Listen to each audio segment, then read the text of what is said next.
हाय, मैं हूं Prabhat. I am a psychology student. आजकल हमारे आसपास ना ये बड़ा सुनाई देता है कि इंडियन पेरेंट दुनिया के सबसे घटिया पेरेंट होते हैं। देखो, मैं इस चीज में मानता नहीं। आज हम इस वीडियो में यही समझेंगे कि इसका हिस्टोरिकल कॉन्टेक्स्ट क्या है, मतलब हमारे पास्ट में क्या हो रखा है, हमारी एक्चुअल साइकोलॉजी क्या है इंडियन पेरेंटिंग की या फिर इंडियन फैमिली की, और साथ ही साथ सोल्यूशंस क्या है इस चीज को टैकल करने के लिए। ठीक है, तो शुरू करते हैं। देखो, अगर हम हिस्ट्री की बात करें तो याद करो कि तुम्हारे पापा के जमाने में या तुम्हारे दादा के जमाने में उनके पेरेंट्स कैसे रहते थे या फिर उनकी फैमिली कैसे रहती थी। It was either a extended family system या फिर या तो वो थी जॉइंट फैमिली सिस्टम, मतलब चाचा ताऊ मामा मामी इतनी बड़ी फैमिली एक साथ रहती थी। क्यों? उस समय हम लोग फॉलो करते थे कलेक्टिविस्ट सोसाइटी थी, हम लाइक हमारी पूरी कलेक्टिविस्ट माइंडसेट हम लोग फॉलो करते थे। और इसलिए था कि उस समय ना, जब हम लोग ऐसी जॉइंट फैमिली में रहते थे या फिर हम इधर ना एक्सटेंडेड फैमिली में रहते थे, तो सारी रिस्पॉन्सिबिलिटी सिर्फ मम्मी पापा के ऊपर नहीं आती थी। It was a collective effort, एक कलेक्टिव रिस्पॉन्सिबिलिटी थी कि एक बच्चे को अगर बड़ा करना है तो सिर्फ और सिर्फ दो लोगों के ऊपर डिपेंडेंट नहीं है, और भी लोग हैं जो उसकी बाकी स्किल्स की डेवलपमेंट के लिए रिस्पॉन्सिबल हैं या फिर हाथ बटाएंगे। लेकिन उसके बाद क्या हुआ, यहाँ पे हुआ ब्रिटिश कॉलोनियल एरा, मतलब हम लोग ब्रिटिशर्स के अंडर आ गए, गुलाम बन गए, और वो लोग लेकर आए वेस्टर्न एजुकेशन सिस्टम। अब ये जो वेस्टर्न एजुकेशन मॉडल है, इसने इंडियन फैमिली डायनामिक्स की माँ बहन एक करके रख दी, पर खच्चे उड़ा दिए। द रीजन वॉज कि हम लोग ना एक कलेक्टिविस्ट माइंडसेट के साथ जीते थे। कलेक्टिविस्ट माइंडसेट में होता क्या, हम देखते हैं कि भाई सबका साथ सबका विकास, हम सब एक साथ रहेंगे, है ना। हम इस चीज में काफी ज्यादा तवज्जो देते हैं, फैमिली को, एल्डर्स को, सबको साथ रखना, ओपिनियन सबका सुनना, साथ ही साथ लाइक कुछ ऐसा करना जिससे सोसाइटी का कह लो या फिर उस पर्टिकुलर ग्रुप का भला हो। सिर्फ तुम्हारा नहीं, तुम अपना भी देखोगे लेकिन आसपास के लोगों को कंसीडर करोगे। ठीक है, हम पहले ये फॉलो करते थे, लेकिन जब वेस्टर्न आए तो इन लोगों ने इंडिविजुएशन के ऊपर या इंडिविजुअल की खुद की लाइफ के ऊपर काफी इंफेसिस दिया। एंड इवन आफ्टर इंडिपेंडेंस, हमारी आजादी होने के बावजूद होने क्या लगा, अर्बन माइग्रेशन। लोग गांव से शहर की तरफ जाने लगे, अच्छी जॉब अपॉर्चुनिटीज के लिए, पढ़ाई के लिए, है ना, जिंदा रहने के लिए, पैसा कमाने के लिए मिली। और साथ ही साथ ग्लोबलाइजेशन भी हो रहा था उस समय, लाइक 20वीं शताब्दी में, कि हम लोग दुनिया को समझ रहे थे, दुनिया हमें जान रही थी, हम दुनिया को जान रहे थे, टेक्नोलॉजी यहाँ आ रही थी, यहाँ से लोग बाहर जा रहे थे। तो ये सारी चीजों ने ना हमारे जो उस जॉइंट फैमिली या फिर एक्सटेंडेड फैमिली सिस्टम था, उसको लाइक एक प्रकार से चेंज करके न्यूक्लियर फैमिली सिस्टम बना दिया। अभी जो न्यूक्लियर फैमिली सिस्टम है, इसमें कितने लोग होते हैं, मम्मी पापा दो बच्चे बस, या फिर मम्मी पापा एक बच्चा, या मम्मी पापा एक बच्चा एक कुत्ता यही चल रहा होता है। अभी जो न्यूक्लियर फैमिली है ना, इसके प्रोज एंड कॉन्स दोनों है, वो किसी और दिन बात करेंगे। लेकिन आज हम लोग वही बात करने वाले हैं कि मेनली साइकोलॉजी क्या है। लेकिन उससे पहले एक और चीज होती है जिसे हम कहते हैं जनरेशनल गैप। आप सभी जानते हो कि जनरेशनल गैप होता क्या है। आप जिस तरीके से सोचते हो और आपके पापा जिस तरीके से सोचते हैं और आपके दादा किस तरीके से सोचते हैं, सब में गैप है। आपके फादर की थिंकिंग और आपकी थिंकिंग में गैप आता है, राइट। आपके पापा की थिंकिंग और आपके दादा की थिंकिंग में गैप आता है। इसे हम कह सकते हैं टाइप का जनरेशनल गैप। ये हो सकता है या तो टेक्नोलॉजी के कारण, ग्लोबल एक्सपोजर के कारण, या फिर कह सकते हो जो जेंडर रोल चेंज हो रहे हैं। मान लो आपके दादा बिलीव करते थे कि लड़कियों को इस तरीके से एक्ट करना चाहिए, लड़कों को इस तरीके से एक्ट करना चाहिए, सिर्फ यही काम करने चाहिए, और आप बिलीव करते हो कि नहीं, सबको इक्वल अपॉर्चुनिटी मिलनी चाहिए, कोई कुछ भी कर सकता है। तो हम यहाँ पे ना एक गैप दिख रहा है सोचने का, राइट। और ये जो गैप है, इसमें काफी सारे चेंजेस आते हैं। जैसे मान लो आपका और उनका बिलीफ सिस्टम अलग है, आपके वैल्यूज अलग है, आपका कम्युनिकेशन स्टाइल अलग है, आप किस तरीके से कम्युनिकेट करते हो, सब कुछ चेंज होता रहता है और ये गैप रहता है। और ये जो गैप है ना, इसके लिए कुछ थ्योरेटिकल फ्रेमवर्क्स भी हैं इसको एक्सप्लेन करने के लिए। जैसे पहला तो वही है कलेक्टिविस्ट इंडिविजुअलिस्टिक थ्योरी, कि हम भारतीय क्या है, पहले कलेक्टिविस्ट हैं, है ना। हम लोग पहले क्या करते थे, या फिर हमारे पापा के जमाने में, दादा के जमाने में, हम मेनली ज्यादा फॉलो करते थे फैमिली डायनामिक्स को। हम फैमिली को बहुत तवज्जो देते थे, हम पेरेंटल एडवाइस को बहुत ही ज्यादा लाइक इंपॉर्टेंट मानते थे। सोसाइटी किस तरीके से सोचेगी, सोसाइटी किस तरीके से लाइक चलेगी, हमारी रेपुटेशन, हमारी ड्यूटी, ये सारी चीजें ना हमारी कल्चर में बहुत ज्यादा घुसी पड़ी है ना। और हम इस चीज को भी पहले बहुत मानते थे। बट अब क्या हुआ है, हमारा जो मॉडर्न इंडिया है, हमारा मॉडर्न यूथ है काइंड ऑफ, वो जा रहा है इंडिविजुएशन की तरफ या इंडिविजुअलिज्म की तरफ। मतलब अपने ऊपर ज्यादा फोकस करना, देखना कि अच्छा मेरी खुद की रिस्पॉन्सिबिलिटी क्या है, मैं एज अ इंडिविजुअल क्या कर रहा हूँ, मैं खुद की सेल्फ एक्सप्रेशन के लिए क्या कर रहा हूँ, सेल्फ डिस्कवरी के लिए क्या कर रहा हूँ, अपनी आप के मैं कितना ध्यान रख पा रहा हूँ, कितना समझ पा रहा हूँ, क्या मैं अपने पीक पोटेंशियल पे पहुंच पा रहा हूँ। ये सारे जो सवाल हैं हम अपने आप से कर रहे होते हैं। तो हम कहाँ थे, कलेक्टिविस्ट थे, अब हम पहुंच गए इंडिविजुअलिस्टिक कल्चर में। इन दोनों का डिफरेंस क्या है आपके लिए सामने में एक लगा दूंगा, एक चार्ट, आप इसको पॉज करके पढ़ सकते हो। दूसरा अटैचमेंट थ्योरी, बाल बाय और और एम्सवर्थ दोनों साइकोलॉजिस्ट थे, दोनों ने मिलकर बनाई थी। और ये चीज ना इंडियन पेरेंटिंग काफी अच्छे से एक्सप्लेन करती है। होता क्या है ना, इंडियन पेरेंटिंग है ट्रेडिशनली, है ना, काफी ज्यादा तवज्जो दे रही होती है इमोशनल क्लोजनेस को या फिर इन्वॉल्वमेंट को, कि आप अपने पेरेंट्स के साथ, अपने एल्डर्स के साथ, अपने भाई बहन, अपने आसपास के लोग के साथ ना काफी क्लोज रहो।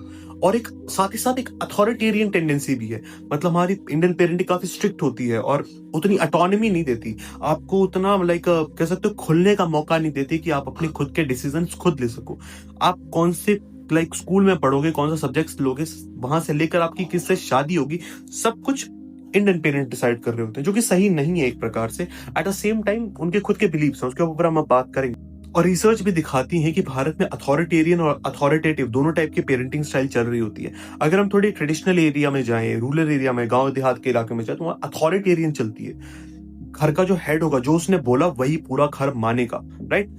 अथॉरिटेटिव भी चल रहा होता है अर्बन एरिया की तरफ, अगर आप जाओगे तो अथॉरिटेटिव चल रहा होता है। तो ये दोनों टाइप के मेन भारत में चल रहे होते हैं।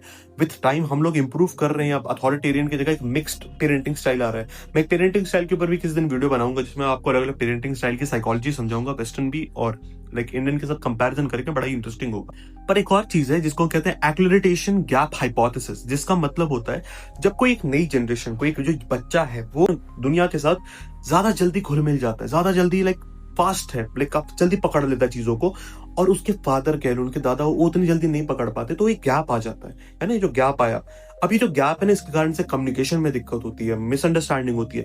आप टेक्नोलॉजी को जिस नजरिए से देखते हो वो नहीं देख पाते, आपके पापा और आप में फर्क आता है कि वो एआई वाला वीडियो नहीं पकड़ पाते और आप पकड़ लेते हो। साथ ही साथ कुछ रिसर्च है, जैसे इंडियन जर्नल ऑफ साइकियाट्री में एक चड्डा और डेव की 2013 की एक स्टडी थी, जिसने बताया था कि हमारी इंडियन जो पेरेंटिंग है ना, काफी ज्यादा एम्फेसिस देती है अबाउट इमोशनल सिक्योरिटी के ऊपर। स्पेशली अगर जॉइंट फैमिली सिस्टम है ना, तो बहुत ही ज्यादा फोकस करा जाता था इमोशनल सिक्योरिटी के ऊपर। लेकिन साथ ही साथ कोई बच्चा है वो क्या करना चाहता है या फिर इंडिविजुअलिटी के ऊपर उतना फोकस नहीं होता था। हाँ, एक और एक पेरेंटिंग इन इंडिया करके 2014 में भी एक स्टडी हुई थी, रोपेनियर करके आई गेस इन्होंने करी थी। वो बात कर रहे थे कि हमारे जो इंडियन पेरेंट्स है ना, बहुत ही ज्यादा पैसा इन्वेस्ट करते हैं किसके ऊपर, एजुकेशन के ऊपर, डिसिप्लिन के ऊपर, मॉरल वैल्यूज के ऊपर। आपने सुना होगा बचपन से हमें मॉरल वैल्यू सिखाई जाती है, उसके ऊपर बहुत इन्वेस्टमेंट होती है, टाइम भी, पैसा भी, इमोशन भी, बहुत कुछ इन्वेस्ट होता है। लेकिन साथ ही साथ पर्सनल प्रेफरेंस के ऊपर बिल्कुल हम लोग इन्वेस्ट नहीं करते, ऐसा इस रिसर्च का कहना था। और कहीं ना कहीं सच भी है, एक इंसान खुद क्या चाहता है उसके ऊपर उतना ध्यान नहीं दिया जाता, लेकिन सोसाइटी क्या चाह रही है, पेरेंट्स क्या चाह रहे हैं, उसको हम ज्यादा कह सकते हो प्रायोरिटी देते हैं। अब मैं बात करना चाहूंगा प्रोज एंड कॉन्स के बारे में, कि यार इंडियन पेरेंटिंग के फायदे नुकसान क्या है। पहले बात करते देखो फायदे के बारे में। पहला है कि सपोर्ट सिस्टम बड़ा स्ट्रांग होता है हमारा। सपोर्ट सिस्टम का मतलब है इमोशनल फाइनेंशियल सपोर्ट सिस्टम। अब आई अंडरस्टैंड, कुछ लोग कहेंगे यार इंडियन पेरेंटिंग फाइनेंशियल सपोर्ट सिर्फ देते हैं एकेडमिक्स में, अगर तुम लिखाई करना चाहते हो या फिर है ना कुछ पढ़ाई से रिलेटेड कुछ करना चाहते हो, तभी तुम्हारे इंडियन पेरेंट्स हैं जो पैसा देने को तैयार है। लाइक कॉलेज की डिग्री करनी है, पीएचडी करनी है, एमबीए वगैरह करना है, तभी पैसा निकलेगा। हाँ, मैं एग्री करता हूँ उस चीज के ऊपर काफी हद तक। हमारे पेरेंट ट्राई तो बहुत करते हैं कि हमें एक प्रकार से इमोशनल सपोर्ट दे सके, उतना वो बेहतर कर नहीं पाते बिकॉज उन्हें आता नहीं है। ये इसके ऊपर मैं किसी और दिन अच्छे से वीडियो बनाऊंगा कि हमारे इंडियन पेरेंटिंग कह सकते हो इमोशनली इतनी स्टार्व्ड क्यों, हमारे इंडियन पेरेंट्स इतनी इमोशनली स्टार्व्ड क्यों है। मैं बनाऊंगा इसके ऊपर, बड़ी इंटरेस्टिंग टॉपिक है अपने आप में, इसको मैंने एक अलग अलग लेंस के साथ देखूंगा, ठीक है। लेकिन दूसरा पॉइंट है कि हम लोग रिस्पेक्ट क्यों हो गया, डिसिप्लिन हो गया, रेजिलियंस हो गया, इसको ना इस चीज को बचपन से ही बच्चे के अंदर डालने लग जाते हैं कि आप बड़ों की रिस्पेक्ट करो, आप डिसिप्लिन रहो, लाइक आप रेजिलियंस बिल्ड करो, एडजस्ट करना सीखो, है ना, कि दुनिया ऐसी है, दुनिया बहुत हार्श है, एडजस्ट करना सीखो। ये हमारे अंदर हम लाइक बचपन से ही डाल रहे होते हैं, और एक अच्छी क्वालिटी है। देखा जाए तो हमारी जिस प्रकार से हमारी दुनिया ही, कोई अगर इंसान रिस्पेक्टफुल है, डिसिप्लिन्ड है, it's a very good quality. और अब साथ ही साथ रेजिलियंस भी है तो और बढ़िया है। तीसरा है कि हम एकेडमिक सक्सेस के ऊपर बहुत एम्फेसिस करते हैं कि पढ़ाई बहुत इंपॉर्टेंट है। उस कारण से हम लाइक हमारा जो कॉम्पिटेटिव रेट है या फिर हायर कॉम्पिटेटिव अचीवमेंट रेट, वो बड़ा बढ़िया होता है। बट उसके अलावा और है वैल्यू बेस्ड लाइक अपब्रिंगिंग।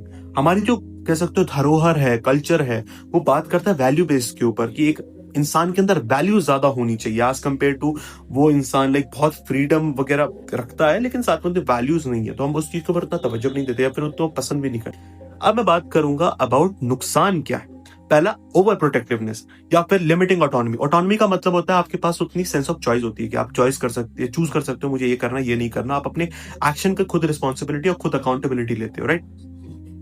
लेकिन इंडियन पेरेंटिंग में होता क्या है कि वो आपको चूज करने का ऑप्शन देते नहीं है। उस कारण से वो आपको चूज नहीं करने देंगे, आपकी सेंस ऑफ ऑटोनॉमी ढंग से डेवलप होती नहीं है, साथ ही साथ आपको ओवर प्रोटेक्टिवनेस में रखते हैं, तो डिलेड एडल्टहुड हो जाता है। कुछ बच्चे लाइक शरीर से बड़े हो जाते हैं लेकिन साथ साथ मानसिकता बच्चों वाली रहती है, और वो साइकोलॉजिकल कोई प्रॉब्लम नहीं होती, बस ये होता है कि उनको उतने अच्छे से एक्सपोजर नहीं मिला, माँ बाप ने काफी ओवर प्रोटेक्ट करके रखा कि यहाँ मत जा, ये मत कर, इनके साथ मत रह, अपने दोस्तों के साथ बाहर मत जा। क्यों नहीं जा? क्योंकि तू मर जाएगा, तेरे साथ कुछ एक्सीडेंट हो जाएगा। ऐसा नहीं है, वो बच्चा बाहर जाएगा, खुद सीखेगा, खेलेगा वगैरह, बट नहीं, हम बहुत प्रोटेक्टिव हैं। क्यों? क्योंकि सारा डिसीजन वाला जो लाइक कह सकते हो राइट है हमारे पास ही है।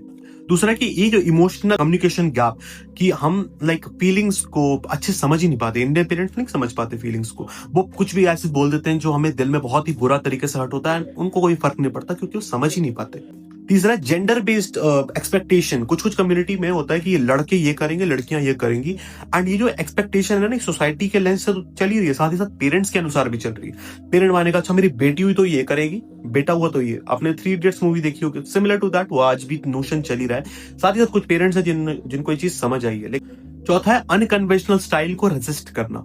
अगर कोई नई चीज आई है, कोई नया करियर आया है, कोई नया लाइफस्टाइल आया है, तो हम उसको ये नहीं सोचते क्योंकि एक नए लाइक एक्सपीरियंस की तरह नहीं देखते, हम सोचते हैं कि इसमें कोई रिस्क फैक्टर है। The reason for this is we human fear the unknown. कोई भी अननोन चीज हमको डर लगता है, ठीक है, तो हम क्या करते हैं, अब हमारे इंडियन पेरेंट्स उतने एक्सप्लोर नहीं करना चाहते, नए एक्सपीरियंसेस को, नए लोगों को एक्सप्लोर नहीं करना चाहते, इसलिए हम अपने बच्चों को भी नहीं करने देते। और लास्ट है रिस्पेक्ट। ये जो वर्ड है ना, इसका बड़ा दुरुपयोग होता है कि अगर आप अपनी कोई ओपिनियन बता रहे हो, है ना, या फिर आप रेजिस्ट कर रहे हो कि आपके पेरेंट ने बोला ये चीज करो तो आप कह रहे हो मुझे नहीं करना, तो उनके अनुसार होता है कि आप उन्हें रिस्पेक्ट नहीं कर रहे, बिकॉज उनके अनुसार obedience is equal to respect. एक ओबीडियंट नहीं हो उनको लेकर, देन आप उनकी रिस्पेक्ट नहीं करते। इवन तो ऐसा कुछ है था नहीं, बट ये लोग मानते हैं ऐसा, ये नुकसान है। लेकिन अब बात करते हैं मेन पार्ट, वो सोल्यूशन की। सोल्यूशन क्या है? इतना सारे समझ आ गए, ये फायदे नुकसान है, साइकोलॉजी ऐसे काम कर रही है, लेकिन सोल्यूशन क्या है? देखो, सोल्यूशन है पहला कि एम्पैथी के साथ स्टार्ट करो,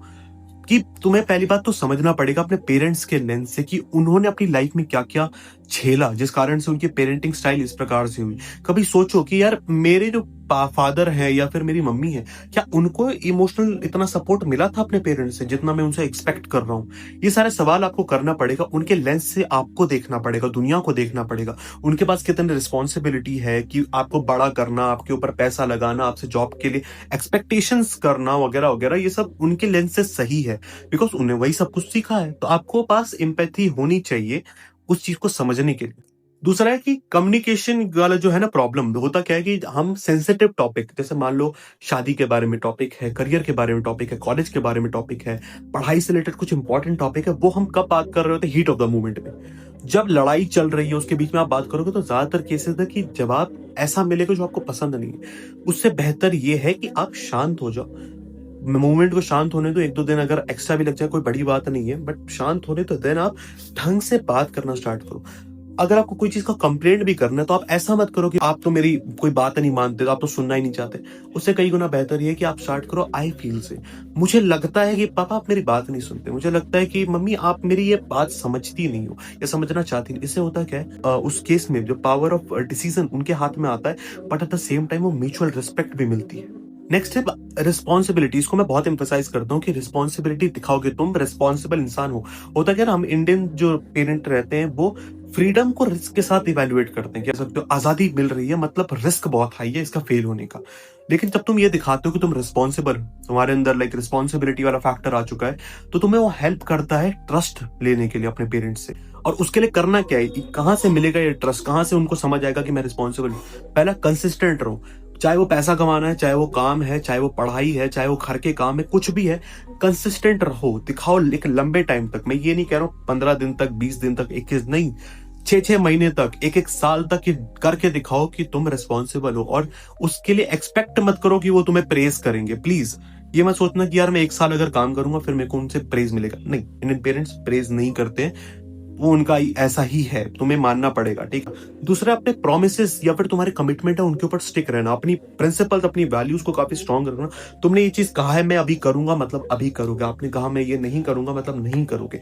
ये बहुत इंपॉर्टेंट होता है, इससे उनको समझ आएगा कि आप कोई ऐसे नॉर्मल इंसान नहीं हो कि लाइक आपने कह दिया कि अच्छा मैं यहाँ ये वाला काम नहीं करूंगा और अगले दिन आप बैठ के वही काम कर रहे हो। नहीं, आपको दिखाना पड़ेगा आप रिस्पॉन्सिबल हो। क्योंकि जब पेरेंट्स देखते हैं ना रिलायबिलिटी सकते हैं, तब वो आपको और ज्यादा मौका देते हैं इंडिपेंडेंट होने का। नेक्स्ट है यार, उनको अगर तुम्हें कुछ बताना भी है ना, एजुकेट जेंटली। उनको मतलब बेइज्जत मत करो, आपको ये नहीं पता, आपको वो नहीं पता, नहीं। उससे बेहतर है आप उन्हें छोटी मोटी चीजें बताओ कि फॉर एग्जाम्पल उनको कोई छोटे मोटे वीडियोस आर्टिकल्स उनको भेजो जो पेरेंटिंग के बारे में बात करते हैं, बट डायरेक्टली नहीं कि आपका पेरेंट ये कर रहे हैं वो कर रहे हैं, नहीं, इनडायरेक्टली बात कर रहे हैं, अच्छी चीजें बता रहे हैं कि पेरेंटिंग कैसी होनी चाहिए वगैरह वगैरह। एक और चीज बड़ी काम करती है, वो है कि अगर उनकी कोई एडवाइस तुम्हारे लिए काम करिए तो उनको शेयर जरूर करो। अगर मान लो उन्होंने कोई एडवाइस दी थी, तुमने उसका इस्तेमाल करा, आपने बताओ उनको जाके पापा या मम्मी आपने ये एडवाइस दी थी ना, ये बड़ी अच्छे से काम कर गई। उनको बड़ा अच्छा लगता है, क्यों? उनको लगता है यार मैंने जो सोचा था इसके लिए काम कर रहा है। इवन दो हाँ, at the same time there is a high risk कि अगर आपके पेरेंट थोड़े नार्सिसिस्टिक वगैरह then it can backfire and वो सोचेंगे मेरा बच्चा खुद तो कर नहीं सकता, मेरे ही कदमों पे चलेगा। तो अगर पेरेंट्स का थोड़ा वैसा ट्रेट है तो मत करना, बट नॉर्मली अच्छे से काम करता है। और लास्ट में बोलूंगा ना कि यार एक्सपेक्टेशन अपने पेरेंट्स से बहुत ही कम रखो। उन्होंने जितना करना था उन्होंने कर दिया, उन्होंने उनके अनुसार उन्होंने अपना बेस्ट दिया है। आई अंडरस्टैंड कुछ कुछ पेरेंट्स ऐसे होते हैं जो लाइक अच्छे इन जनरल इंसान नहीं होते हैं, ठीक है, मेरे को समझ आता है बिकॉज मैंने देखे हैं काफी सारे ऐसे ऐसे पेरेंट्स भी जो इन जनरल अपने बच्चों को कुछ उतना इंडिपेंडेंस नहीं देते, बहुत ही बुरी तरीके से रखते हैं। बट आपको समझना पड़ेगा it is how life works. कभी कभी कुछ लोगों को कोई चीज अच्छी मिल जाती है, कुछ लोगों को नहीं मिलती। बस अब आप अपने इस जगह से क्या कर सकते हो वो मैटर करता है। अगर आपके पेरेंट्स वैसे जो आपकी बात सुनते हैं बट बेसिक सुन लेते हैं ना, बहुत बड़ी बात है। You are very privilege enough कि तुम्हारे पेरेंट्स एक्चुअली तुम्हारे बात को कंसीडर करते हैं, ठीक है, तुम्हें बच्चा ही मानते हो बट कंसीडर करते हैं। It is very important. So अंत में यही बोलूंगा कि अपने पेरेंट्स को समझो, उनसे प्यार करते हो, वो भी तुमसे बहुत प्यार करते हैं। बस अपने दिमाग में ये रखो कि तुम्हारा बुरा नहीं चाहते। उनके एक्शंस भले ही गलत हो सकते हैं लेकिन उनके इंटेंशन गलत नहीं होते। मैं उनके एक्शंस को जस्टिफाई नहीं कर रहा हूँ, but I am giving you the reason why they are doing that. वो तुमसे एक्सपेक्टेशन इसलिए डालते हैं क्योंकि चाहते हैं तुम्हारा कुछ भला हो। वो तुमसे चाहते हैं कि तुम साइंस लो, ना कि उस पर्टिकुलर कोई और फील्ड के, क्योंकि चाहते हैं कि साइंस में ज्यादा स्कोप है। एट दी एंड वो तुम्हारा भला चाहते हैं, तो तुम भी उनका भला चाहो। ये वीडियो देखने के बाद अगर तुम्हें गुस्सा आ रहा है अपने पेरेंट के ऊपर, तो मैं सिंपल बोलूंगा कि तुमने ये वीडियो को समझा ही नहीं, एक और बार देख लेना, ठीक है। मैं मिलता हूँ किसी और वीडियो में, तब तक के लिए बाय बाय।